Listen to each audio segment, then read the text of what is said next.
우리 인사하겠습니다. 우리에게 좋은 일이 일어나고 있습니다.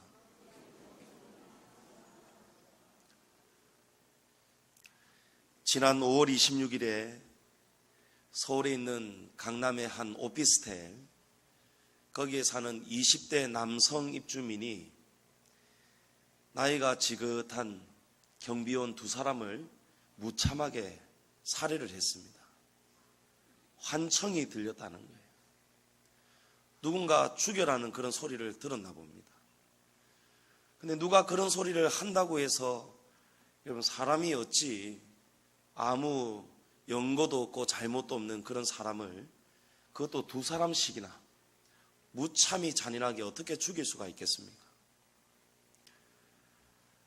71세 되는 또 시아버지가 아들이 죽었는데 그 며느리를, 아들이 죽고 남편을 떠나보낸 그 며느리를 1년 9개월 동안이나 성폭행을 했다는 거예요.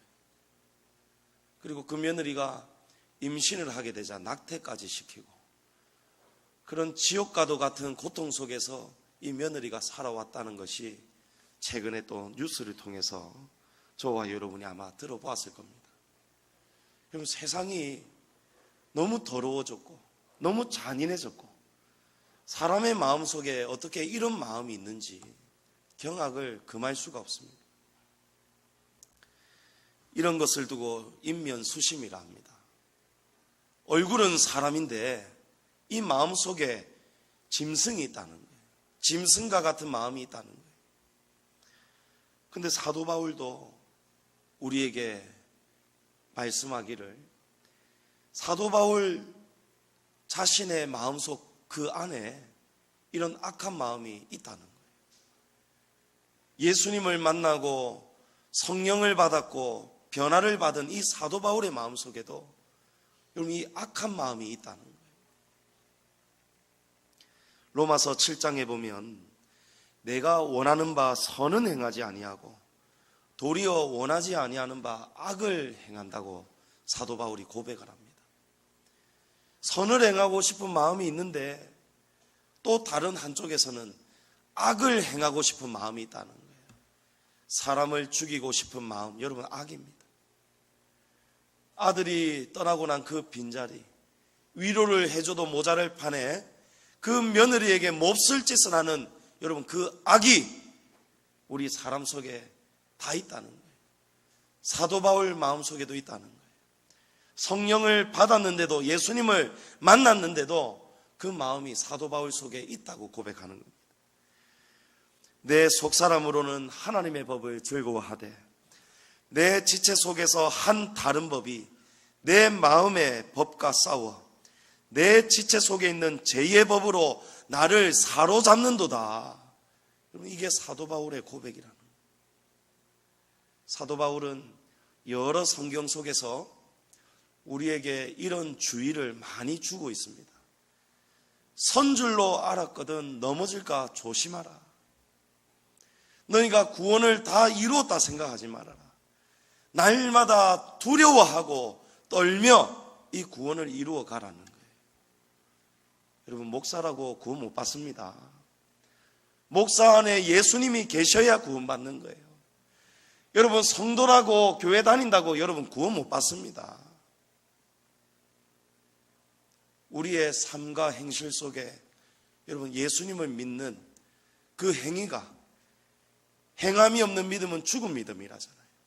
저와 여러분이 교회는 다니는데 목사고 성도로 우리가 직분은 받았는데 예배당 문을 나서면서 돌아가서 우리가 사는 모습이 이렇게 악하고 짐승과 같은 삶을 살아간다면 여러분 구원 못 받습니다.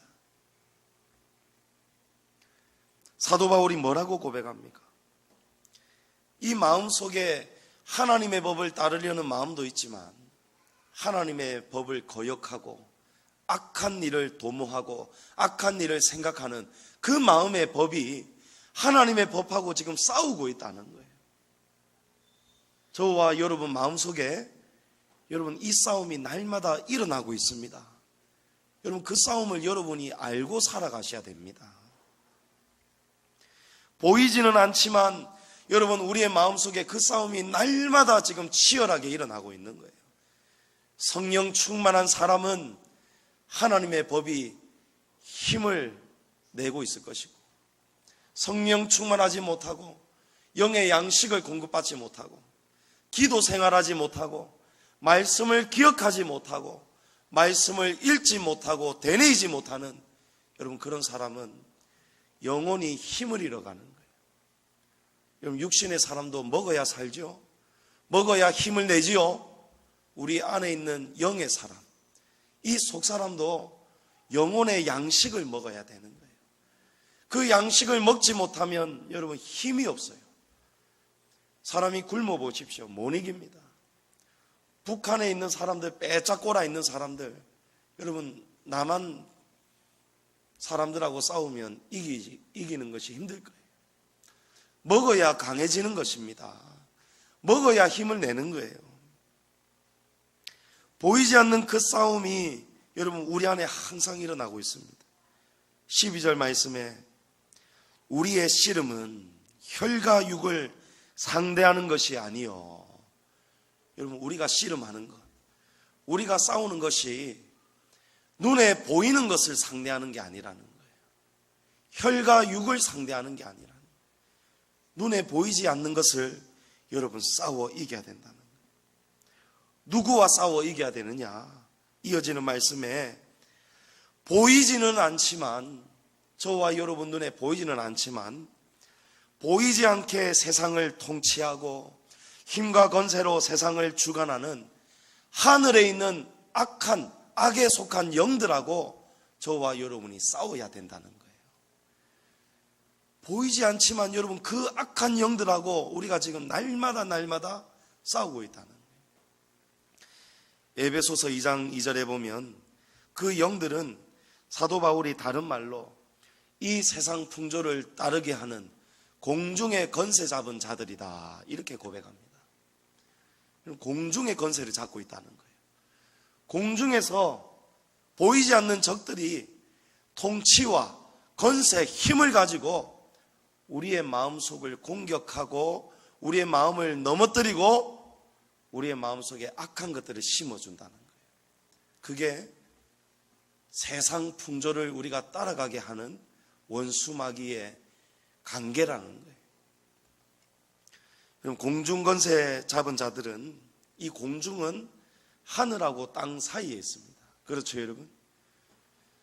땅과 하늘 사이에 이 공중이 존재합니다. 근데 원수마귀가 이 공중을 지금 장악하고 있습니다. 하나님이 그것을 허락하셨어요. 우리에게 그런 저주가 임한 것입니다. 우리가 하나님 앞에서 하나님의 말씀을 불순종하면서 저와 여러분이 하나님 앞에서 정령 죽게 된 것입니다. 남자는 종일토록 일을 해야 되고, 여자는 임신을 하고 해산하는 그 수고를 해야 되는 것, 여러분, 그 자체가 저주가 아닐 수가 없습니다. 얼마나 힘이 드는지 몰라요. 일하는 게 힘들어서 죽지 않습니까? 아이 낳다가 힘들어서 죽는 경우도 있지 않습니까? 그러나 그것보다 더 큰 저주가 뭐냐? 하나님과 우리 인간 사이가 분리된 상태. 여러분, 꽃꽂이의 꽃을 보면 그 뿌리가 없잖아요. 뿌리가 잘려서 꽃이 그냥 꼽혀져 있잖아요. 꽂아져 있잖아요. 겉은 아름다운데 여러분, 그 상태는 지금 죽어가고 있는 상태. 저와 여러분이 근사한 옷을 입고 아름답게 치장을 하고 이렇게 살아있지만 저와 여러분은 실상은 지금 죽어가고 있는 거예요. 죽어서 우리가 저주를 받는 거예요. 그런데 우리가 하나님의 이름을 힘입어서, 성령의 힘을 입어서 저와 여러분은 영원히 멸망으로 가지 않고 지옥으로 가지 않고 저주에서, 죄와 사망의 법에서 생명의 성령의 법으로 옮겨진 거예요. 그러나 우리에게 중요한 사실이 있습니다. 공중권세 잡은 자들이 있다는 거예요. 하나님이 그것을 내버려뒀다는 거예요. 영적 전쟁을 우리에게 허락하신 것입니다. 공중권세 잡은 자들은 우리가 하나님에 계신 하늘로 올라가는 것을 막았습니다. 우리가 땅에서 조금만 더 하나님을 바라보려고 하면 우리가 하나님을 바라보지 못하도록 공중에서 차단시켜버립니다. 우리의 영혼이 하나님께로 찬송과 경배로 올라가려고 하면 원수마귀가 공중에서 다니다가 누가 지금 하나님을 경배하는지, 누가 하나님을 지금 열심히 목숨 다해서 마음을 다하고 힘을 다하고 뜻을 다해서 하나님을 섬기는지 다 보고 있는 거예요. 그리고 하늘에서 이 땅을 쳐다보다가 손살같이 달려오는 거예요. 못 올라갑니다. 못 올라가도록 우리를 그렇게 길을 쓰고 막아서는 거예요. 길을 쓰고 하나님 못 보도록 만들고 하나님께로 못 가도록 만드는 거예요. 11절에 보면 사도 바울이 원수 마귀가 공중에서 우리를 막아서는 것을 마귀의 관계라고 표현을 합니다. 관계라는 것은 여러분 수단과 방법을 가리지 않는 거예요. 온갖 겉모술수를 가지고 우리를 넘어뜨리는 거예요. 이 땅에 주저앉게 만들어버리는 거예요. 우리를 방해하고 있습니다. 악착같이 방해를 하고 있는 거예요. 잠언 4장 16절에 그들은 악을 행하지 못하면 자지 못하며, 한순간도 악을 행하지 못하면 자지 못한다는 거예요. 사람을 넘어뜨리지 못하면 잠이 오지 아니하며, 여러분 우리를 넘어뜨리지 아니하면 잠을 안 잔다는 거예요. 원수 마귀는 잠도 자지 않고 저와 여러분을 넘어뜨리는 거예요. 문제는 여러분 보이는 적하고 싸워서 이기는 것도 보장이 없는데 보이지 않는 적하고 우리가 싸워야 된다는 거예요. 문제는 이 원수 마귀가 혈과 육에 대한 싸움, 눈에 보이는 싸움이 아니고 보이지 않는 원수 마귀 악의 세력들하고 저와 여러분이 싸워야 된다는 거예요. 여러분 투명 인간 존재하지는 않지만 우리가 영화라든지 소설이라든지 투명 인간 여러분 한번 우리가 생각해 볼 수 있잖아요. 보이지 않는 인간이 갑자기 우리가 길을 걸어가는데 갑자기 우리를 넘어뜨린다. 우리는 그냥 넘어지는 거예요. 그냥 당하는 것입니다. 그런데 뭔가 보여야 우리가 피할 수도 있고 또 방어도 할 수도 있고 또 싸워서 이길 수도 있을 건데 눈에 보이지 않으니까 우리가 방법이 없는 거예요. 한 번씩 직장 상사라든지 여러분 힘들게 하는 그 사람들, 내가 눈에 보이지는 않지만 가가지고 볼을 한번 잡아 당겼으면 속이 시원할 건데 눈에 보이지 않으면 우리 가서 진짜 그렇게 하겠죠. 우리가 마음먹은 대로 다 하겠죠. 우리가 마음에 소원하는 대로 다 하겠죠. 지금 웃으신 분들은 평소에 그런 생각을 하신가? 여러분 원수 마귀는 자기가 마음먹은 대로 우리를 넘어뜨리지 아니하면 잠을 못 잔다잖아요. 우리를 쉬지 않고 공격하는 겁니다. 근데 감사하게도 하나님이 우리에게 보이지 않는 적과 싸워서 이길 수 있는 무기를 주신다는 거예요. 하나님은 우리에게 무기도 주시지 않고 이 영적 싸움을 치르라고 내보내시는 그런 하나님이 아니시라는 거예요. 저와 여러분에게 하나님이 주시겠다는 거예요. 무엇입니까? 하나님이 주시는 전신갑주를 입으라는 거예요. 전신갑주. 여러분 전신갑주라는 것은 완전 무장입니다. 11절 말씀에 보면은 전신갑주를 입으라고 되어 있죠. 입는 것입니다. 새 사람을 입는 것처럼 우리가 성령으로 변화받아서 이 전신갑주를 입는 거예요. 그런데 13절에 보면은 하나님의 전신갑주를 취하라 이렇게 되어 있습니다. 여러분 전신갑주 하면 굉장히 추상적이죠. 눈에 보이지 않습니다. 전신갑주 입으심을 한번 보입시다 하면 보여줄 수가 없는 거예요. 추상적인 거예요. 입는다 하지만 막연하단 말입니다. 근데 13절에 보면은 전신갑주를 우리가 가져라는 거예요. 취하라고 말씀하는 거예요. 전신갑주 원어의 뜻은 여러분 완전 무장입니다. 완전 무장. 군인들이 보면 완전 무장을 하지 않습니까? 머리부터 발끝까지 완전 무장을 하지 않습니까? 머리부터 발끝까지 신체를 방어도 해야 되지만 손에 무기도 들어야 되는 거예요. 여러분 이게 바로 전신갑주입니다. 그런데 또 문제가 있는 거예요. 무슨 문제냐? 아무리 하나님이 좋은 무기를 주셨어도 우리가 그 무기가 필요해야 될 거 아닙니까? 우리가 스스로 생각할 때에 눈 딱 떴을 때에 오늘도 전쟁을 해야 된다, 오늘도 전신갑주를 입어야겠다 하는 필요성이 우리가 느껴져야 되는데 대부분의 성도들이 과연 전신갑주를 챙기고 사는가? 하나님 전신갑주가 필요합니다. 하나님 오늘도 제게 전신갑주를 취할 수 있도록 입혀 주옵소서 하고 날마다 이 전신갑주를 생각하고 사는 성도들이 있겠느냐 말이에요. 여러분 영화를 보면 악당하고 형사하고 싸우죠. 몸싸움을 하죠. 형사가 처음에는 꼼짝 마! 손들어! 움직이지 마! 권총을 딱 드는 거예요. 그때 이 악당이 살려주세요 하고 손을 딱 드는 거예요. 움직이지 마! 수갑 채울 거니까 손 뒤로 해. 딱 이러는데 수갑 채우려는 순간에 이 악당이 잽싸게 파박 이래가지고 권총을 도로 빼앗아 버리는 거예요. 권총을 빼앗으려고 할 때에 이 형사는 어떻게 합니까?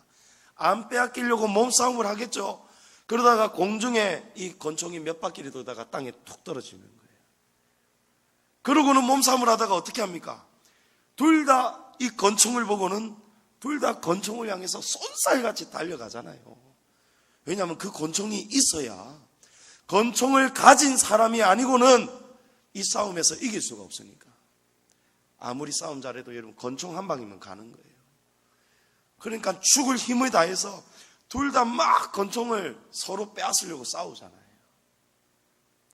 우리가 이렇게 사느냐 말이에요.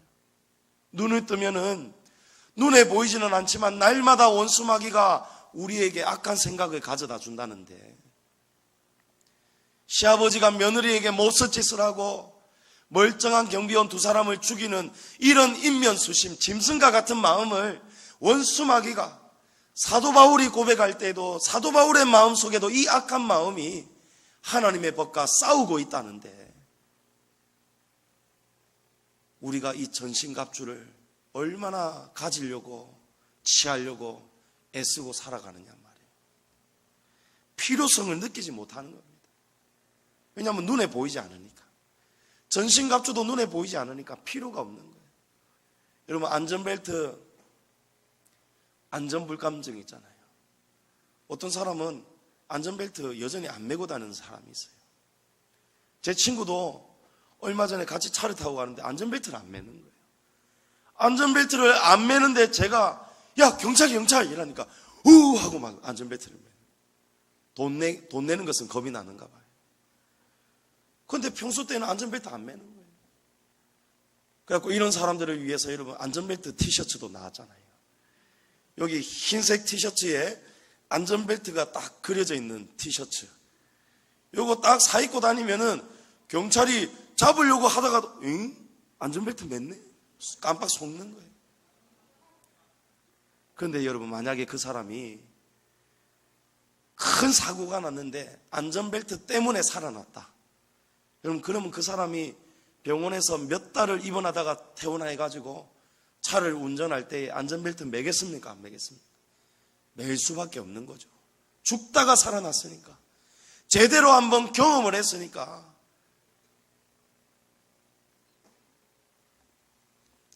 여러분 우리가 필요성을 느끼지 못하는 이유, 원수마귀가, 악한 영들이 우리에게 무슨 짓을 하는지를 우리가 모르기 때문에 그렇습니다. 눈에 보이지는 않지만, 우리가 감지하지는 못하지만 날마다 쉬지 않고, 그들은 악을 행하지 못하면 자지 못한다는 거예요. 자지 않으며가 아니고 자지 못한다는 거예요. 저와 여러분을 하루라도 괴롭히지 않으면 잠을 못 잔다는 거예요. 사람을 넘어뜨리지 못하면 잠이 오지 아니하며, 여러분 이렇게 살고 있다는 거예요. 지금 여러분 우리 주변에도, 지금 여러분의 마음속에도 지금 이 생명의 말씀을 듣고 있습니다. 그 악한 것들이. 여러분 그 정체를 여러분이 발견해낼 수 있기를 축복합니다. 무슨 짓을 하는지 우리가 알아야 되는 거예요. 무슨 짓을 하느냐. 이 원수 마귀 악한 영들은 하나님과 사람 사이를 분리시키는 거예요. 선악과 사건이죠. 여러분 하나님은 우리에게 자유의지를 주셨습니다. 우리가 스스로 하나님의 말씀을 순종하고 불순종하고 우리에게 선택권을 주셨어요. 근데 그때 이 원수 마귀가 뱀의 모습으로 하와에게 다가오잖아요. 하와야, 여러분 뱀은 간사하게 생겼고 간사하게 말을 합니다. 그런 사람들 있죠. 영화에 나오는 그런 간신들 보면 참으로 간사하게 생겼어요. 하와야 하고 꼬시는 거예요. 하나님이 이거 먹으면 정말 죽는다 하더냐 꼬시는 거예요. 사단이 달콤한 말로 꼬시니까 여러분 하와가 넘어가잖아요. 보함직도 하고 먹음직스럽기도 하고 지혜롭게 할 만큼 탐스럽기도 하다는 거예요. 넘어가는 거예요. 여러분 뭡니까? 원수 마귀가 하와에게 다가오고 저와 여러분의 마음에 다가와서 하나님의 말씀을 벗어나도록, 불순종하도록 분리를 시키는 거예요. 우리를 유혹하는 것입니다. 그리고 비방합니다. 어느 날 원수 마귀가 하나님을 찾아가서 욥을 비방합니다. 하나님이 복을 주셨기 때문에 이 욥이 하나님을 이렇게 섬기지 않겠습니까? 욥에게서 만약에 이런 것들을 가져가면 욥은 하나님이 이렇게 열심히 안 섬깁니다. 멀쩡한 욥을 비방하는 거예요. 원수 마귀가 이런 마음을 저와 여러분 속에다가 집어넣는 거예요. 여러분 중요한 말씀이기 때문에 아마 이 말씀 속에 원수 마귀가 더 악착같이 여러분을 방해할 거예요. 여러분 한번 기지개 한번 쫙 한번 펴시길 바랍니다. 기지개 한번 쫙 펴시고, 여러분 원수 마귀가 여러분의 눈과 귀를 지금 가리면 안 됩니다. 여러분 이 말씀 들어야 살아납니다. 우리의 마음속에 자꾸 이 마음을 넣는 거예요. 그래서 멀쩡한 사람 자꾸 비방하게 하는 거예요. 자꾸 시비 걸게 하는 거예요. 사람들 모였다 하면은 칭찬 잘 안 합니다.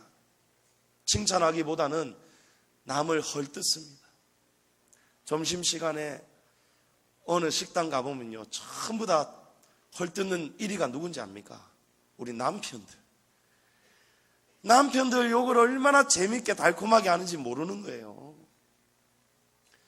가만히 있는 남편을 자꾸 모이면은 옆 사람이 비방하니까 맞제 재밌으라고 자기도 막 이야기를 자꾸 보태기 시작하는 거예요. 남편을 자꾸 더 비방하기 시작하는 거예요. 여러분 그게 악한 영이 우리 안에서 하는 일이라는 거예요. 질병과 고통을 가져다 줍니다. 여러분 질병과 고통, 하나님이 우리를 병을 가져다 주지 않습니다. 원수 마귀가 우리에게 질병을 가져다 주는 거예요. 그러나 하나님이 우리에게 허락하시는 질병이 있어요.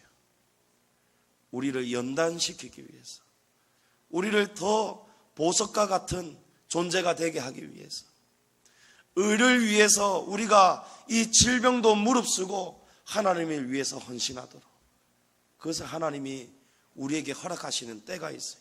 그러나 중요한 것은 이 병은 하나님이 우리를 병들게 하시는 게 아니고 원수 마귀가 우리에게 병들게 하는 거예요. 고통을 가져다 줍니다. 하나님께 허락을 받고 욥에게 찾아가죠. 온갖 질병과 고통을 가져다 줍니다. 살인하고 거짓말하게 합니다. 요한복음 8장 44절에 그는 처음부터 살인한 자요, 거짓말쟁이요, 거짓의 아비요. 여러분 거짓말하는 사람 있죠? 거짓말 잘하는 사람 있죠? 여러분 그 안에 악한 영이 있는 거예요. 원수 마귀가 있는 거예요. 우리 어린 자녀들, 청년들, 거짓말하면 안 됩니다. 부모 속이면 안 됩니다. 남을 속여도 안 되는 거예요. 하물며 성령을 속이는 죄, 아나니아와 삽비라처럼 여러분 이 거짓말하는 죄가 죽음을 초래한다는 사실을 여러분 기억하시기 바랍니다. 원수마귀는 사람을 죽이게 만들고 거짓말하게 만드는 거예요. 형제 자매를 미워하는 자는 살인하는 자니, 여러분 남을 미워하는 것도 이 안에 자기 자신이 아니에요. 이 안에 원수마귀가 형제 자매를 미워하게 만들고 죽이게 만드는 거예요. 요즘 미투 운동이 얼마나 많이 일어나고 있습니까? 끊이지를 않잖아요. 물론 죄를 지었는데 여러분 그 탤런트한 사람 너무너무 괴로워서 죽어버렸잖아요. 우리에게 과연 그 사람을 죽일 수 있는 권한이 있겠는가? 왜 우리가 말로서 댓글로서 그 사람 한 가정을 우리가 무참히 짓밟아 버리는 거예요? 그 부인이 남편을 사랑하고 용서할 수 있잖아요. 그 가정이 얼마든지 새롭게 변화받을 수 있잖아요. 남편을 5을 둔 여인도 예수님은 만나 주셨지 않습니까? 현장에서 간음해서 붙잡혀온 이 여인도 예수님은 구해 주셨잖아요. 예수님이 깨끗하다, 예수님의 보혈로 씻겨주신 이 죄인을 왜 우리가 자꾸 더럽다고 하느냐 말이에요. 왜 우리가 자꾸 정죄하고 그를 죽음으로 내모느냐 말이에요. 왜 비방하고 왜 모함하고 있는 이야기도 부풀리고 없던 이야기도 지어내고 형제 자매를 미워하고 누구보다 사랑해야 되는 우리 형제 자매들, 하나님의 자녀라고 하는 우리 성도들 가운데 왜 우리끼리 미워하느냐 말이에요. 왜 품어주지 못하느냐 말입니다. 왜 우리가 용서하지 못하느냐 말이에요. 왜 누구는 사랑하고 왜 누구는 미워하고 근처에 오는 것도 싫어하고 인사하는 것도 싫어하고 길에서 마주치는 것도 싫어하고, 여러분 왜 우리가 이렇게 살아가느냐 말이에요. 우리 안에 원수마귀가 있어서 그래요. 우리한테 악한 생각을 집어넣습니다. 마귀가 벌써 시몬의 아들 가룟 유다의 마음속에 예수를 팔 생각을 집어넣었더라. 여러분 자꾸 집어넣습니다. 여러분 안에 자꾸 집어넣습니다. 하나님께로부터 멀어지도록, 세상을 사랑하도록, 회식 자리 빠지지 않고 가고 부어라 마셔라 하고 예배당 교회에 못 나오게 만들고 온갖 각종 모임들 시간, 어쨌든 마귀는 공중에서 우리가 하나님께로 못 올라가도록 자꾸 집어누르는 거예요. 사람을 음란하게 만들어버립니다. 옷을 자꾸 벗게 만드는 거예요. 벗는 사람을 보고 싶어 하는 거예요. 요즘 사진작가들 스튜디오 시끄럽죠? 여러분 그게 전부 다 원수 마귀입니다. 그 안에 전부 다 악한 마귀들이 있는 거예요. 누가복음 8장에 보면 귀신 나간 사람이 있어요. 예수님을 만나서 귀신이 나가서 정상으로 돌아오는 사람이 있는데, 그 사람이 평소 때 어떻게 살았느냐? 옷을 벗고 돌아다니는 거예요. 옷을 하나도 입지 않고 돌아다니는 거예요. 그런데 예수님을 만나서 귀신이 떠나가고 나니까 그 사람이 제일 먼저 한 행동이 뭐냐? 정신이 돌아와서 옷을 입었더라는 거예요. 옷을 입는 게 여러분 그게 정상인 거예요. 여러분 걸쳤다고 옷이 아닙니다. 요즘 세대가 이 원수마귀 공중권세 잡은 세상 풍조를 따라가게 만드는 이 악한 영들 때문에 이 악한 세대들이 자꾸 따라가는 거예요. 자꾸 위에는 옷을 내리고 있고 밑에는 자꾸 옷을 올리고 있는 거예요. 여러분 그게 뭐냐? 원수마귀입니다. 원수마귀. 사람을 사납게 합니다. 아주 사납게 합니다. 마태복음 8장에 보면 무덤 사이에 귀신 들린 사람 2사람이 살고 있었어요. 근데 이 2사람이 몹시 사나워가지고 아무도 그 길로 지나갈 수 없을 지경이 되었다는 거예요. 여러분 귀신이 우리 안에 들어오면요 사람이 사나워집니다. 사람이 사나워져요. 조금만 아무개야 하고 건드려도 확 하고 달라듭니다. 여러분 술 취한 사람들, 제가 밤늦게 뭐 버릴 게 있어가지고 집 밖에 나갔다가 이제 한 바퀴 돌고 있는데 갑자기 어디서 으악 하고 막 고함을 지르는 거예요. 어떤 사람이. 이 밤에 한 밤 11시쯤 됐어요. 아이고 막 난 누가 강도 만났는 줄 알았어요. 고함 지르길래. 근데 가만 들어보니까 이게 비명이 아니고 악이에요. 악. 계속해서 악 소리를 지르는 거예요. 근데 그 소리가 점점 다가오는데 가만 보니까 어두워서 안 보이는데 저기서 제 쪽으로 걸어오고 있는 거예요. 근데 걸어가다가 갑자기 그 사람 보고 제가 되돌아서서 가버리면은 더 기분 나빠서 저를 해코지 할까봐 딱 그냥 태연하게 지나갔거든요. 가까이 가서 보니까 모자를 눌러 쓰고 희한한 가방을 메는 여자더라고. 여자가 술이 취해가지고 막 와 고함을 지르더라고요. 그러는 데 있잖아요. 저하고 불과 한 2m 지금 마주치고 지나가는데 갑자기 저한테 어깨를 들이내밀더니 와 이러는 거예요. 그럼 제가 얼마나 놀랬겠습니까? 제가 와 이러니까 제가 하고 안 놀랬겠어요. 여러분 사람이 이리 사나워진다는 거예요. 제가 정말 기절할 뻔했어요. 아직도 지금 심장이 떨립니다. 여러분 사람이요 제정신이 아닌 거예요. 그거는 사람이 아닌 거예요. 이 안에 악한 것들이 들어가면 여러분 싸울 때도 막 고함을 지르고 싸우는 거예요. 여러분 부부 싸움할 때 고함 지르고 싸우는 것, 남들하고 시비하면서 막 으악 이렇게 싸우는 거, 여러분 사납게 하는 귀신이라는 거예요. 또 몸을 해칩니다. 마가복음 5장 5절에 보면 밤낮 무덤 사이에서나 산에서나 늘 소리 지르며 돌로 자기의 몸을 해치고 있었더라. 여러분 자기 몸을 해롭게 만드는 거예요.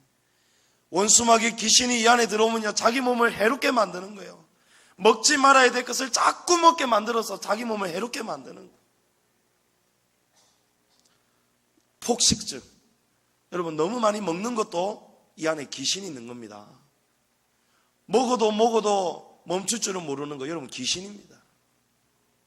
또 반대로 거식증. 귀신이 자꾸 속이는 거예요. 뚱뚱하다 너는 뚱뚱하다. 지금 빼빼 마른데도 자꾸 다이어트 더 해라는 거예요. 먹고 토하게 만들고 안 먹으려고 막 자꾸 애쓰게 만들고 그러다가 사람이 말라 죽는 거예요.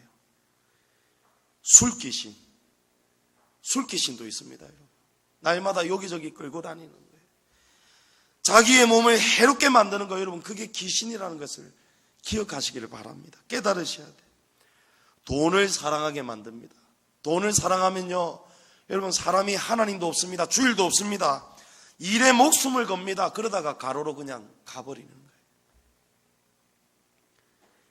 여러분 이 모든 일들 원수마귀가 하는 이런 일들 때문에 사회가 파괴가 되고요 가정이 파괴가 되고요 궁극적으로는 이 원수마귀가 우리 교회를 무너뜨리는 거예요. 우리 교회와 하나님의 나라를 방해하는 것입니다. 여러분 이게 원수마귀가 하는 일이에요. 근데 문제는 뭡니까? 여러분 보이지 않는다는 거예요. 이런 원수마귀가 하는 일들이 눈에 보이지가 않으니 우리가 전신갑주를 입어야겠다는 생각을 못하는 거예요. 여러분 보이면 싸울 겁니다. 그렇죠? 보인다면 싸울 거예요. 싸움 못해도 여러분 본능적으로 싸우게 돼 있습니다. 제가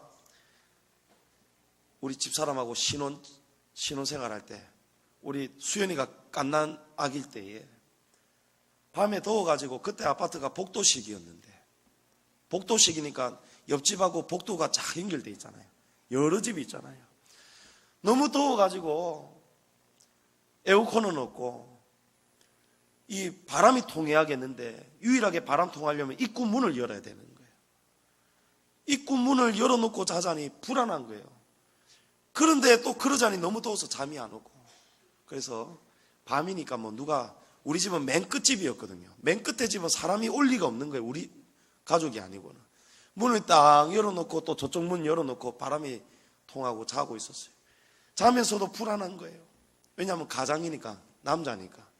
우리 집사람하고 갓난 아기가 있는데 만약에 강도가 들어와가지고 우리 가족들 해코지하면 어쩌나. 그러면서 조금 시원해지면 문 닫고 자야지 하다가 그냥 그만 잠이 들어버렸어요. 그랬는데 자다가 뭔가 이상한 소리가 나는 거예요.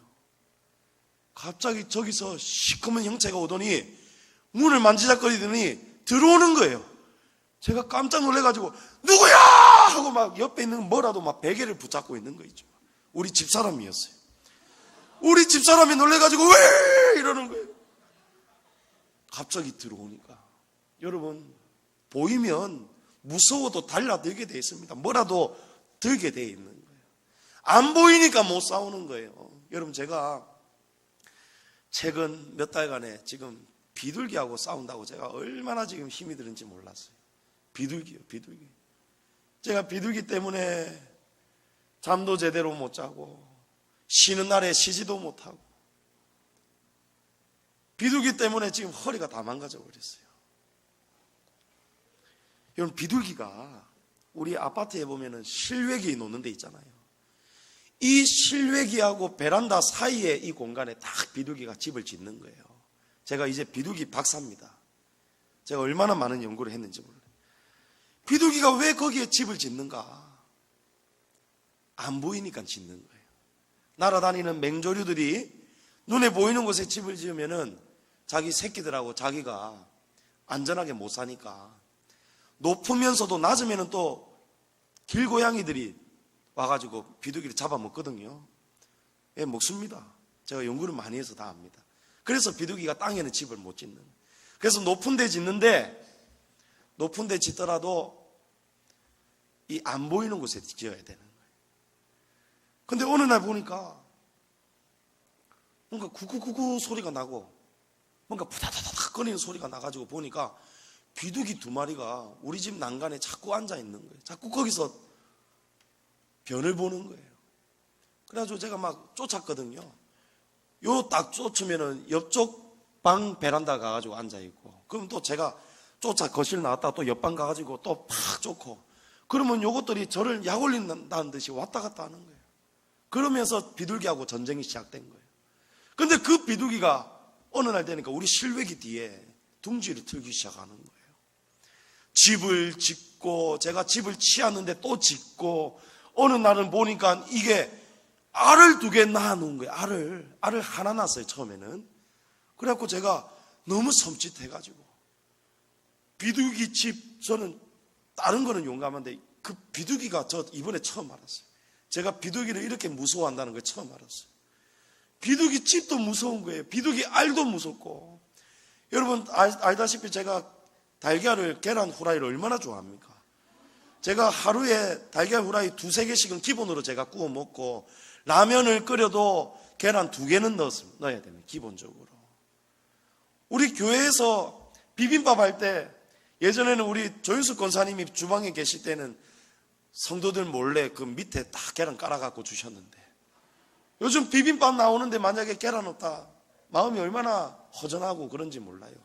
그렇다고 여러분 누구는 주고 목사는 주고 이러면 안 됩니다. 그거 들키면 큰일 납니다. 제가 그렇게 알을 좋아하고 잘 만지는데 비둘기 알을 만지기가 겁이 나는 거예요. 그래갖고 목장갑을 하나 끼고 또 그 위에 목장갑을 하나 더 끼고 비닐장갑을 하나 끼고 또 비닐장갑을 하나 더 끼고 이래가지고, 비닐도 커다란 비닐로, 왜냐하면 적당한 비닐이면 넣다가 제 손에 닿을까 싶어가지고 큰 비닐로에다가 이거 한 움큼씩 이러면서 이제 넣는 거예요. 그래가지고 이 비둘기 알 들고 이제 아파트 밑에 봉지 이렇게 들고 내려가가지고 아파트 하단에다가 뿌리는 거예요.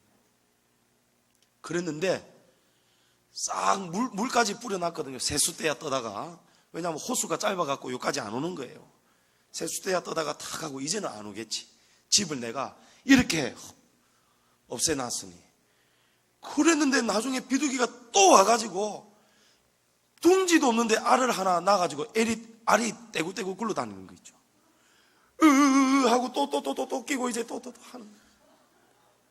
그러기를 시작했는데 집을 제가 대여섯 채를 없애버렸거든요. 근데 또 오고 제가 그래가지고 지지난주에는 월요일날 사실 하루 종일 잠만 자고 싶은 날인데 안 되겠다.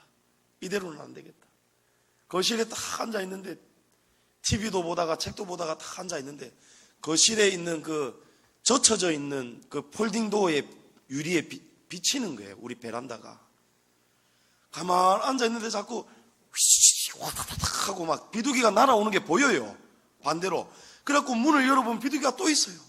또 쫓아내고 또 쫓아내고. 월요일날 하루 종일 쉬지도 못하고 비둘기 계속 쫓아내는 거예요. 그래가지고 이렇게는 못 산다. 그래가지고 전화를 걸었습니다. 비둘기 퇴치해주는 업체가 요즘 유행입니다. 전화를 걸었더니 와가지고 싹 청소해주고 비둘기 못 들어오도록 싹 다 막아준대요. 그런 다음에 그 100% 확실하게 퇴치를 해주는데 돈이 기본이 30에서 40만 원 든다는 거예요. 그래가지고 알겠습니다 하고 끊었어요.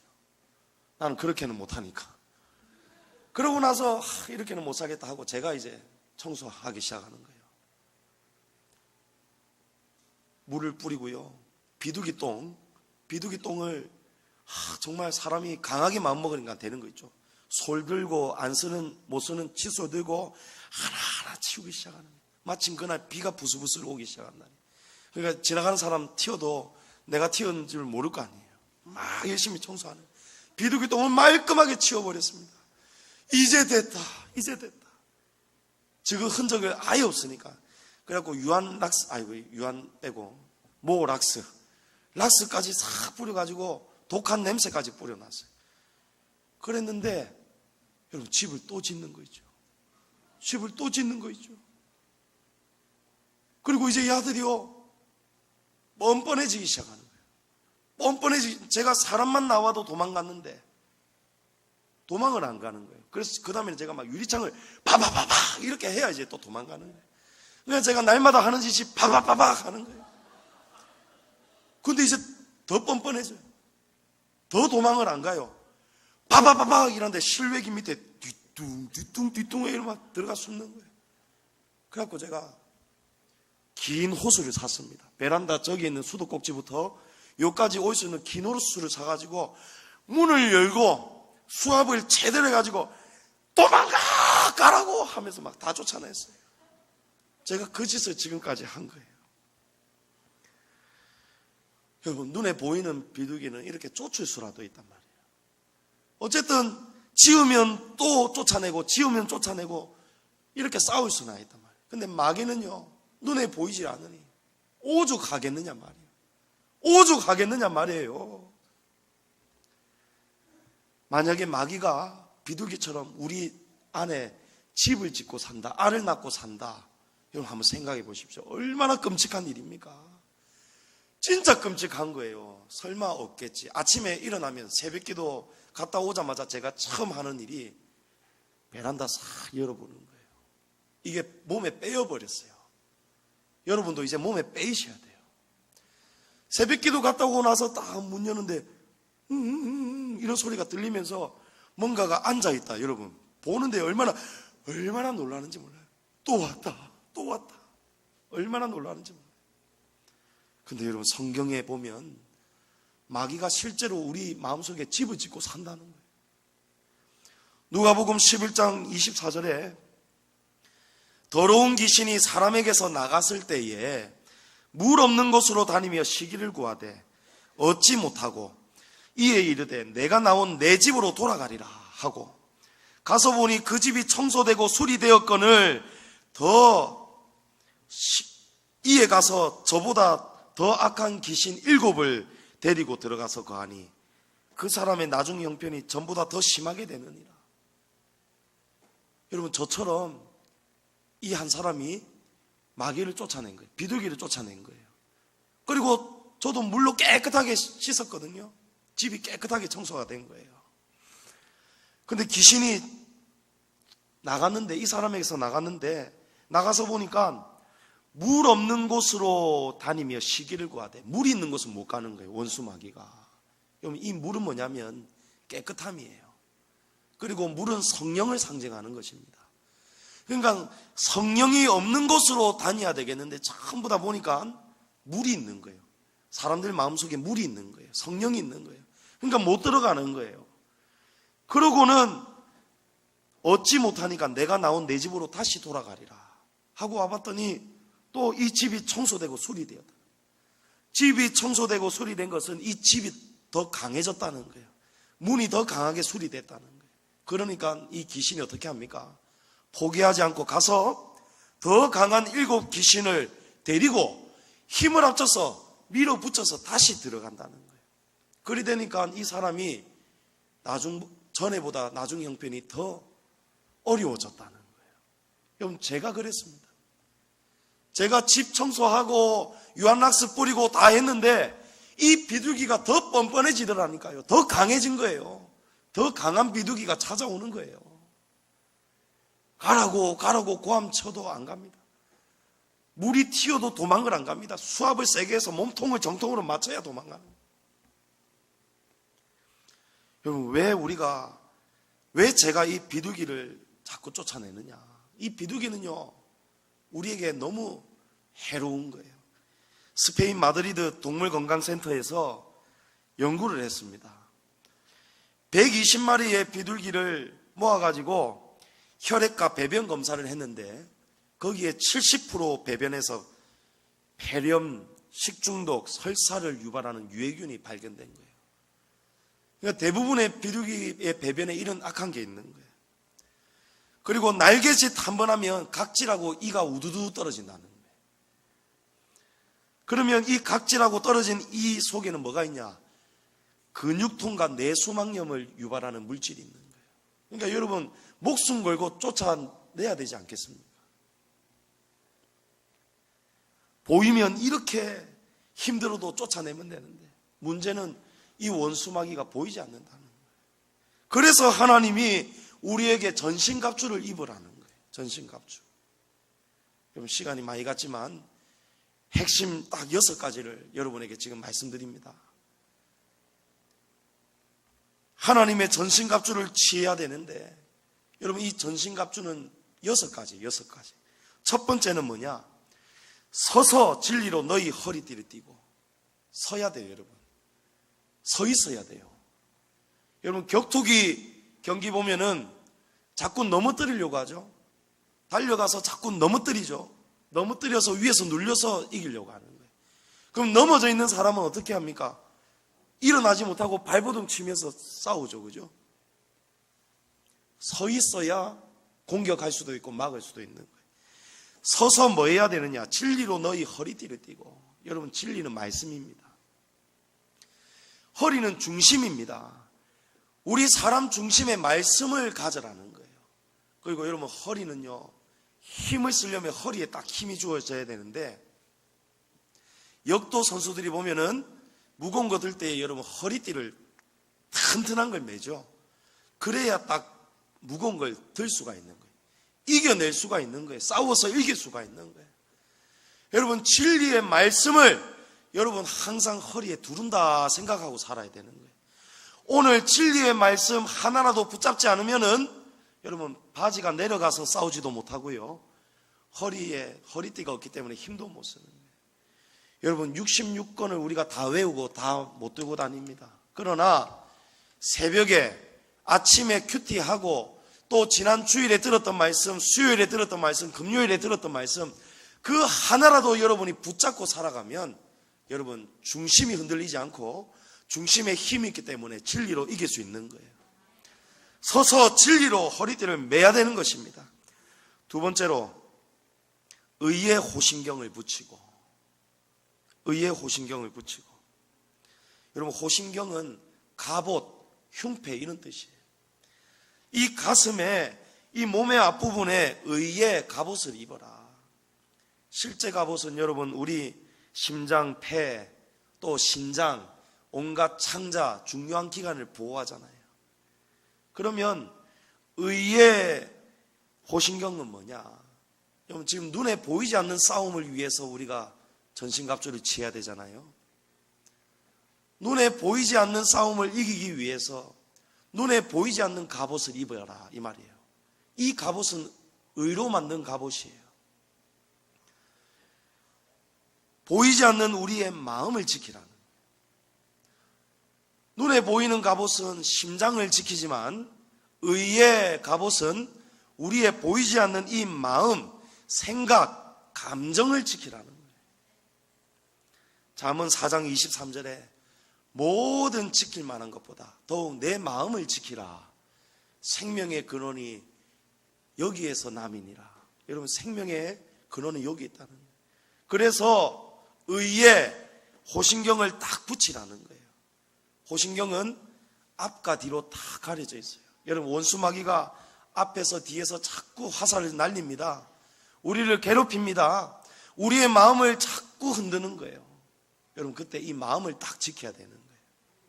의로 지켜야 되는 거예요. 세 번째로, 평안의 복음이 준비한 것으로 신고, 평안의 복음이 준비한 것으로 신을 신고. 여러분, 신발이 없으면요 못 싸우죠. 군인도 전투화를 딱 신어야 됩니다. 그런데 우리 사람이 기분 좋은 신발이 있어요. 기분을 좋게 해주는 신발이 있어요. 이를테면 저는 어렸을 때에 나이키 신발 한번 신어보는 게 소원이었어요. 그런데 한 번도 사 신을 수가 없었어요. 그래서 저 밑에 있는 가짜 신발 파는 보세 가게, 거기에 가니까 생긴 거는 나이키인데 좀 모양이 길지 않고 좀 짧아요. 이 구부러진 게 일명 나이스 신발. 근데 다 그런 신발을 신었는데도 얼마나 막 기분이 좋은지 몰라요. 새 신발 신으면 펄짝펄짝 막 뛰고 날아갈 것 같잖아요. 그런데 그 신발처럼 평안의 복음이 준비한 신을 신으라는 거예요. 여러분, 이 복음은 승리의 소식입니다. 복음은 기쁨이에요. 우리가 지금 비록 싸우고 전신갑주를 입고 싸워야 되지만, 비둘기도 쫓아내야 되고 원수마귀도 쫓아내고 싸워야 되지만, 결론은 정해져 있다는 거예요. 뭡니까? 승리한다는 거예요. 그래서 우리는 평안의 복음, 복음은 기쁜 소식, 기쁜 소식, 승리의 소식을 들을 때에 우리의 마음이 평안해지는 그런 신발을 신고 다니라는 거예요. 그러니까 날마다 길을 걸을 때마다 잊지 말아라. 한 걸음 한 걸음 걸어 다닐 때마다 너희에게 주는 이 평안의 복음을 잊지 말아라. 빌립보서 4장 7절에 모든 지각에 뛰어난 하나님의 평강이 그리스도 예수 안에서 너희 마음과 생각을 지키시리라. 할렐루야. 여러분, 날마다 이 신을 신고 다니셔야 된다는 거예요. 오늘 집을 나서면서 여러분 힘든 거 있죠? 낙심이 되는 거 있죠? 그럴 때마다 이것 또한 지나가리라. 이것 또한 지나가고 승리하리라. 결국에는 내가 죽더라도 승리하리라. 죽으면 우리 하나님 나라 가지 않습니까? 그게 복음이잖아요. 그 신발을 날마다 신고 다니기를 축복합니다. 네 번째로 믿음의 방패입니다. 믿음의 방패를 가지고 모든 불화살을 소멸하고, 여러분, 사단의 강력한 공격에도 우리 하나님이 더 강하시다는 것을 여러분 잊지 마십시오. 우리 하나님이 우리의 산성이 되어주시고 피할 바위가 되어주시고 방패가 되어주십니다. 하나님이 다 막아주시는 거예요. 그러나 그것은 우리의 믿음의 방패라는 거예요. 요한일서 5장 4절에 무릇 하나님께로부터 난 자마다 세상을 이기느니라. 세상을 이기는 승리는 이것이니 우리의 믿음이니라. 여러분, 믿음으로 막아야 돼요. 시험이 날아올 때, 여러분, 시험이 우리 안에 올 때에도 이거 시험이다, 이거 이겨내야 된다, 이거 하나님이 나를 더 잘 되라고 주시는 시험이다. 하나님은 사랑하는 자에게 고난을 주시잖아요. 하나님이 나를 사랑하시기 때문에 나에게 시험이 오고 나에게 환난이 오는 것이다 라고 깨닫는 것이 믿음이라는 거예요. 그 믿음 가지고 시험을 이겨내셔야 돼요. 다섯 번째로 여러분, 구원의 투구입니다. 구원의 투구는 데살로니가전서 5장 8절에 보면 소망의 투구라는 거예요. 소망. 여러분, 소망은 미래입니다. 미래는 천국입니다. 원수마귀는 우리에게 자꾸 구원을 의심하게 만드는 거예요. 내가 예수 믿는데 왜 이런 일이 생기느냐? 내가 교회 열심히 다니는데, 헌금하고 봉사하는데 왜 나에게 이런 일이 생기느냐? 이 뭔가 잘못됐다. 하나님 계시나? 신앙 이거 제대로 된 거 맞나? 여러분, 자꾸 의심하게 만드는 거예요. 그때 여러분 머릿속에 소망의 투구를 쓰라는 거예요. 구원의 투구. 아니야, 나는 하나님 나라 갈 것이다. 지금 전쟁이 힘들지만 결말은 천국뿐이다. 나는 반드시 예수 믿고 천국 간다. 여러분, 이 믿음 가지고 소망을 갖고 살아라는 거예요. 마지막 6번째, 여러분, 성령의 검입니다. 성령의 검은 이 전신갑주 중에 유일한 무기입니다. 이 검은 뭐냐? 곧 하나님의 말씀을 가지라는 거예요. 예수님도 마귀의 공격을 하나님의 말씀으로 무찌르셨습니다. 이 돌을 가지고 떡이 되게 하라 이럴 때에 예수님이 사람이 떡으로만 살 것이 아니요 하나님의 말씀으로, 하나님의 입으로부터 나오는 말씀으로 살 것이니라. 여러분, 말씀으로 승리하라는 거예요. 하나님의 말씀은 살아있습니다. 활력이 있습니다. 좌우의 날선 어떤 검보다도 예리합니다. 우리의 혼과 영과 관절과 골수를 찔러 쪼개기까지 한다는 거예요. 여러분, 뾰족한 검으로 싸워야 되는 거예요. 여러분, 비둘기 모노도로 가려면 베란다 난간에 뾰족뾰족한 것을 붙여놔요. 그러면 비둘기가 앉을 자리가 없으니까 앉으려고 하다가 포기하고 가는 거예요. 여러분, 그런 제품도 팝니다. 제가 연구를 많이 했겠죠, 여러분. 근데 비싸서 못 샀어요. 여러분, 하나님의 말씀이 우리의 마음속에 있고 뾰족한 성령의 검이 우리 안에 있으면 원수마귀가 들어올 수도 없습니다. 다가올 수도 없습니다. 여러분, 이렇게 승리하시란 말이에요. 여러분, 하나님의 전신갑주는 머리부터 발끝까지 우리가 취해야 되는 거예요. 이런 생각을 가지고 여러분이 날마다 살아가셔야 된다는 거예요. 여러분, 이 싸움은 죽기 살기로 해야 됩니다. 죽기 살기로. 너희가 죄와 싸우되 아직 피 흘리기까지는 대항하지 아니하고. 여러분, 제가 지난 월요일입니다. 바로 지난 월요일 날 피를 흘리고 싸운 거예요. 제가 진짜 피를 봤어요. 비둘기 좀 쫓아내려다가 제가 막 여기 저기 다 긁히고 피가 다 나버렸어요. 사진 한번 띄워보십시오. 저기가 저희 집 베란다고, 베란다 밖에 있는 실외기예요. 그러니까 베란다 문을 열면은 저 밖에 실외기 놓는 공간이 있는데 저 난간하고 실외기하고 베란다 문 사이에 비둘기가 집을 짓는 거예요. 그래서 저기에 보면 여러분 자세히 보입니까? 저 하나하나 한 땀 한 땀 제가 케이블 타이를 가지고 묶는 거예요. 근데 손이 닿기 좋은 곳에는 저렇게 묶기가 쉬운데 저 밑에 손 닿지 않는 곳에 실외기하고 저 새창살 사이에 손이 들어가가지고 손도 2개가 다 들어가야 되잖아요. 이렇게 묶어야 되는 거야. 이러니까 제가 실외기에 몸 기대가지고 막 안 쓰던 근육 쓰려니까 하고 막 근육이 꼬이기도 하고 밖에 넣었다가 다시 넣으려니까 손을 또 밖으로 뺐다가 넣어야 되고. 제가 어제 어느 집사님한테 이 이야기를 하니까 목사님 그거는요 케이블타이 이런 거 길쭉한 거 사가지고 이렇게 하면 되는데 하는 거예요. 내가 그럴 줄 알았어요. 내가 그거 할 줄 알았으면 내가 목사 안 하지요. 그거 하다가 손이 여기 긁히고 저기 긁히고 피가 막 칠갑이 된 거예요. 그리고 다음 사진. 이제 여기 옆면은 유리입니다, 여러분. 그러니까 제가 저 난간을 확 막아버렸고, 그리고 비스듬하게 해가지고 아예 비둘기가 안으로 못 들어오도록 아예 다 막아버리는 거예요. 그래갖고 저 양쪽에 또 핀을 박아가지고 타일로 묶고 가위로 자르고 재단하고 중간에는 또 굴뚝 같은 게 파이프가 하나 있어요. 우수관. 그거를 하려니까 이걸 또 어떻게 해야 되나. 그래갖고 중간에 가위로 잘라가지고 다시 싼 다음에 바느질을 하기 시작했어요. 케이블 타이로 다 하나하나 한 땀 한 땀 집었어요. 이래가지고 딱 막아버렸어요. 하고 나니까 땀을요 제가 몇 바가지를 쏟은지 몰라요. 다음 사진 한번 보십시오. 그랬는데 있죠, 여러분. 비둘기 저게 또 온 거예요. 또 온 거예요. 지금 이미 저쪽은 막혀 있습니다. 그러니까 비둘기가 포기하지 않는 거예요. 자기 집을 포기하지 않는 거예요. 내가 집 지었던 곳인데 또 지으러 왔는데 지금 이라고 있는 거예요.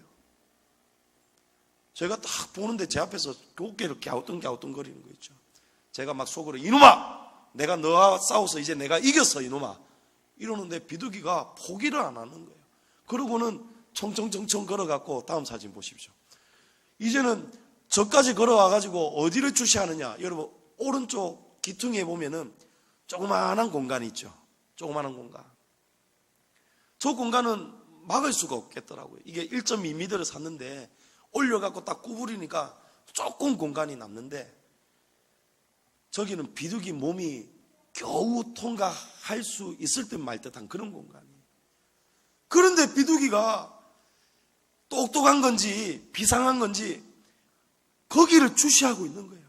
제가 또 막 덜덜덜 떨리기 시작하는 거예요. 실컷 막아놨는데 설마 했는데 비둘기가 희한하게 귀신같이 저기를 뚫어지게 쳐다보는 거예요. 구구구구 이러면서 이제 절로 들어가면 되지 않을까 이라는 거예요. 제가 막 불안하기 시작하는 거예요. 또 하자. 기진맥진하고 피투성이가 되었지만 또 싸워보자 하고는, 여러분 다음 사진, 마지막 사진입니다. 여러분 여기 보시면은 조각을 제가 오려서 붙여가지고 저거 하나하나 바느질 하듯이 다 또 제가 막아버리는 거예요. 여러분 이러고 나니까 이제야 제가 한숨을 이제 편안하게 내려놓을 수 있는 거예요. 한숨 쉬는 거예요. 이제 불안하지가 않아요. 마음이 얼마나 편안한지 몰라요.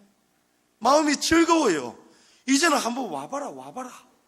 와도 못 들어올 공간이 없으니까 와봐라. 밤에도 후레쉬 들고 없는 것 뻔히 하면서 또 비춰보고 마음이 너무너무 즐거운 거 있죠.